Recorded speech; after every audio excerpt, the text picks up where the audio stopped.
Mr. Hyde, intrus dans le mariage. Le mariage comme histoire simple entre un homme et une femme, séparés du reste de l'univers, jusqu'à ce qu'éventuellement naisse un enfant. C'est pourtant chose rare.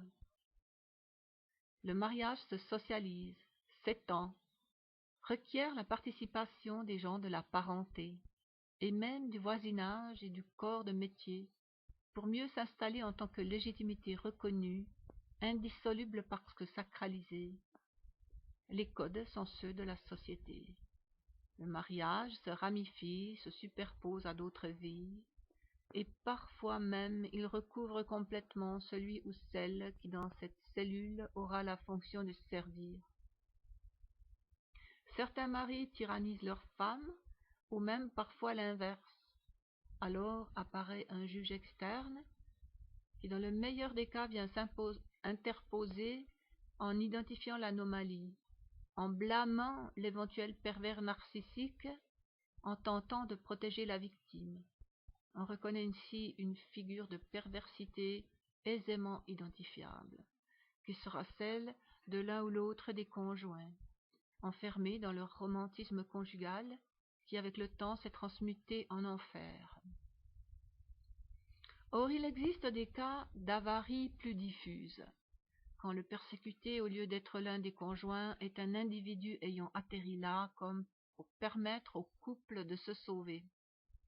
Il devient le serviteur, qui ramasse les pulsions négatives de Mr. Hyde et de Madame Hyde, pendant qu'ils jouent socialement leur rôle de bon docteur Jekyll. Quand arrivent les enfants du couple, l'image d'un parent adéquat va s'intensifier, par une sorte de magie qui illumine la perfection de Monsieur et Madame Dr. Jekyll, pendant que le servant, placé là pour écoper toutes les tares et toutes les critiques, parfois vampirisé jusqu'au point de non-retour, sera continuellement surveillé, accusé de comportements malpropres, inadaptés, qui traumatisent les pauvres petits. Et cela ne concerne pas uniquement les nurses engagées dans les familles riches, qui le plus souvent prennent cet emploi pour échapper à une situation de misère antécédente. Cela concerne souvent d'autres personnes, certains voisins vulnérables, considérés envieux, ou des gens de la parenté plus éloignée, évoluant dans le même milieu. Parfois une grand-mère, une tante, parfois une cousine, souvent une femme. La perversité est si diffuse alors qu'elle en devient presque innommable. Pourtant, les dégâts qu'elle cause sont conséquents.